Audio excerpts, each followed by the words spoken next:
Okay, good morning, everybody. We've got the bureaucracy. We're going to have this one's going to be divided into two parts for today. Then we'll have one more set next week, and then at the end of next week we've got our executive and bureaucracy test. So let's get started on bureaucracy. This first sentence in here you do not have to write down. Just going to tell you. So our sociological definition for bureaucracy is a hierarchical authority structure that uses task specialization, operates on the merit principle, and behaves with impersonality. Okay, so what in the world does that mean for us? Okay, so here's what it is for us. For U.S. government and politics, the bureaucracy is the civilian employees of the government. And if we want to include everybody, we're talking about national, state, and local. Okay, now we focus, of course, on the national level in this class, but even your local county authorities here are also bureaucrats in that sense. So just to think of some things, I mean, we like bureaucracies and we don't. So let's get an idea of what we like. Hopefully you can think of some of these things as we go into it. So who do we like? We like air traffic controllers. They're bureaucrats. We like them. They keep us from crashing into each other or crashing into the ground. We like meat inspectors. Hey, we want our meat to be safe to eat, right? We like the CDC here in Atlanta. We like astronauts. And of course, we like teachers. I mean, here we are, right? And these are so these kind of people. These are all bureaucrats, except for the teachers there. They all work for the national government, and we like them. But there are some, of course, that we do not like. Who don't we like? The NSA, right? National Security Agency, because everybody says they're spying on us. TSA, nobody likes to be groped, right, at the airport. The EPA, so it depends on who you are. The EPA. So we've got that idea there. And of course, there's the IRS. Of course, no, my goodness, nobody likes the IRS, right? But they're still bureaucrats as well. So this just gives you an idea of kind of where we sit. A little humor, but a little bit of an idea there too. So just the numbers. There's not going to be a test question about numbers here. Just give us an idea. There are approximately, as far as 2020 goes, 2.75 million civilian federal bureaucrats. So this is just the national government now, and 1.41 uniformed military.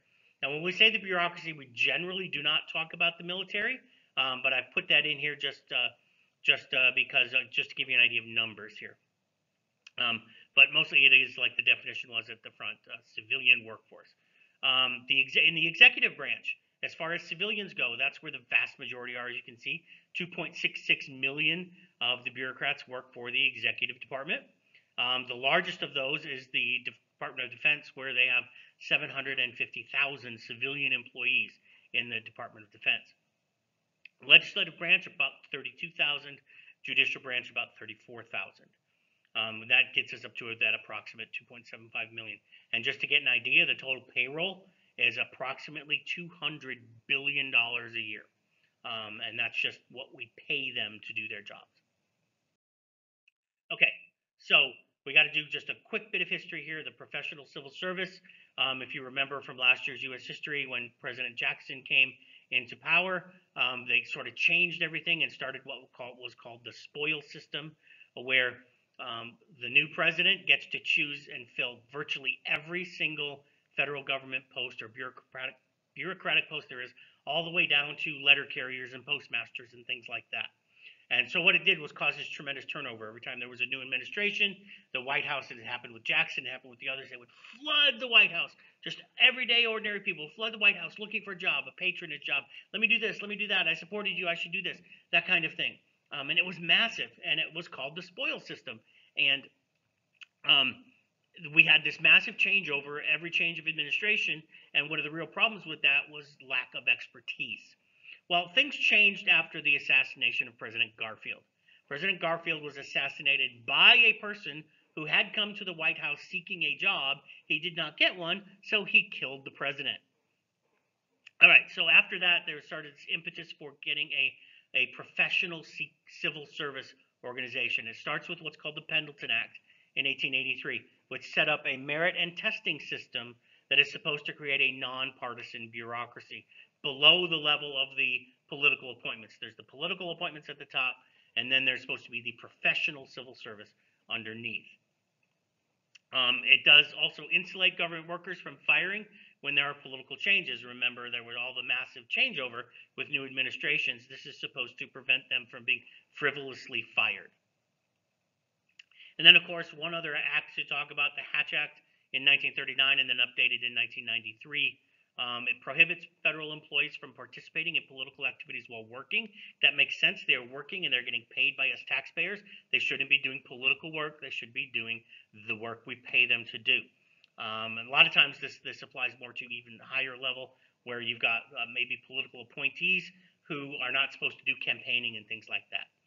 So that's out there. But it also makes sure that it's in law that any civil service member is, of course, free to do, because they are free citizens of the United States, free to do that political stuff on personal time. Okay, on we go. The Office of Personnel Management is where all of this is coordinated. It's called OPM. They are in charge of hiring for most jobs. They are in charge of setting out the qualifications, setting out the pay rates, all of that stuff for who can be hired by the national government.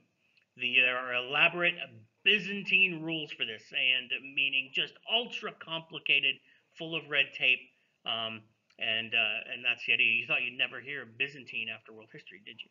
There you have it. They administer the tests. They set the salary schedules. They're generally called GS 1 through 15, and then there's GS 16 through 18 are called Senior Executive Service. And what that means is, just like in the military, whatever rank you are, if you're a GS 11 doing a job in the Department of Defense, you're going to get the same amount of money that a GS 11 will get at working in the Department of Agriculture, with, of course, yearly raises and things like that. It is very difficult, and a lot of people say, too difficult to get fired. Because of those rules to prevent politics from entering it, what they've done is make it virtually impossible for bad performers to be fired. A lot of times it can be looked at, and certainly the detractors say that once you get a job with the federal government, you have a job for life, because it is so difficult to get fired. And it is. It just is very, very difficult. You've got to go through this long process. A lot of times what they say is it's more expensive to try to get somebody fired than it is to pay them to do nothing, or pay them to do their job poorly. Okay, organization, just really quickly, starts with the cabinet. I've heard this term before. This is where the vast majority of the bureaucracy lives. Okay, there are 15 different cabinet departments. Those are the things, and we got a little organizational chart here. Those are the things. That's the Department of Agriculture, Department of State, Department of Health and Human Services, Department of Defense. There's 15 of those, and that makes up the vast majority, again, of the bureaucracy. The largest of those individually, and we're not counting the uniform service here, is still the Department of Defense, with that 750-some thousand employees. The leaders, of course, are appointed by the president and with Senate approval. These are the leaders, and then the deputy undersecretaries. So Secretary of Agriculture and his deputies, Secretary of Defense and their deputies, all of that kind of thing. They are set up with, they are the leaders that are appointed by the president and approved by the Senate. They are totally controlled by the president, meaning they can hire and fire these people at will. Give you a quick example. Just a couple of days ago, President Trump fired the Secretary of Defense and a couple other people in the Department of Defense. So they are hireable and fireable at will. At least firing. They can fire them at will. They hire them, they have to go through Congress, but that you get the idea. All right. Independent regulatory agencies, another part of this. So we've got the cabinet, then we've got these independent regulatory agencies. Then there's a quick, long definition. Government agencies responsible for some sector of the economy, making and enforcing rules to protect the public interest. They also judge the disputes over these rules, which we can see some conflicts in this, which we'll talk about mostly a little bit later today and then sometime next week. We can call these alphabet soup agencies. I just give you a couple of examples. We've got the Fed, or the Federal Reserve, sort of a quasi-agency, National Labor Relations Board, Federal Communications Commission, Federal Trade Commission, the SEC, Securities and Exchange Commission, not the Southeastern Conference, although maybe they do a better job, but whatever. So it gets the idea of what these agencies are. Independent regulatory agencies. You've got to make a difference between cabinet, independent regulatory agencies, government corporations, and independent executive agencies. So each of these next slides is very important, and you have to know the differences. Excuse me. Each is governed by a small commission appointed by the president with Senate approval. And these commissions, the commissioners have staggered terms, so a single president cannot appoint every member. So there's going to be always going to be some Republican members and some Democrat members on these commissions as time goes by. All right, they are not easy for the president to fire. Remember, the cabinet officials fire at will. These are not easy because they are independent. Okay, they make rules based on legislation. Like the EPA will do that. The Environmental Protection Agency will make rules based on the legislation that Congress passes. For instance, Congress says we will have clean water. Well, they're the ones who make the rules for what in the world clean water is. Okay, some say that the regulators are captured by the regulatees because there's too much easy movement in between these, where they go back to private industry, go into government, then you go back, and then you go back and forth. And the reason for that is, and there's a good reason that this happens, is because those are the people with expertise. So if the Securities and Exchange Commission, let's take that, they regulate stock trades in the stock markets and things like that. Well, in order to be a regulator of those, you have to know something about those. In order to know something about those, you have to be in the industry. So there is this sort of revolving door between the industry, depending on what president there is. So you'll get some people from Wall Street or whatever to come in and be the regulators, but then they're going to go back to work on Wall Street and they'll be the regulatees. And so it's just a sort of a symbiotic, sometimes incestuous relationship that may cause problems. All right, the next category, government corporations. This sounds a little weird because we're in a free enterprise society. What do you mean government corporation?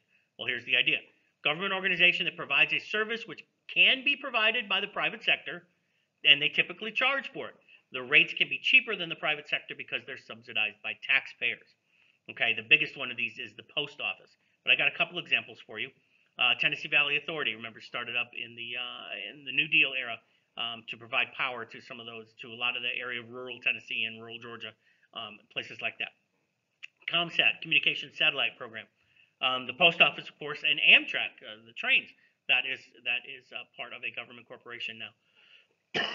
Excuse me. And the last two of those, post office and Amtrak, lose billions of dollars each year because we subsidize them as taxpayers, and they do not make a profit. Okay. Just a little bit more. Last slide for this section, and the last category then is independent executive agencies.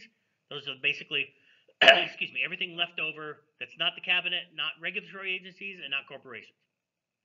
So these are administrators appointed by the president and serve at his will, so hired and fired by the president. And just a couple of examples of these. We got the Government Services Agency. You probably never heard of them. The National Science Foundation, you may have heard of them. National Institute of Health would be one of those. And of course, this one you have heard of, NASA, is one of those as well. So make sure you know the basics about what a bureaucracy is and the different categories: cabinet agencies, independent regulatory agencies, government corporations, and independent executive agencies. And I'll see you in the next installment here of 1B.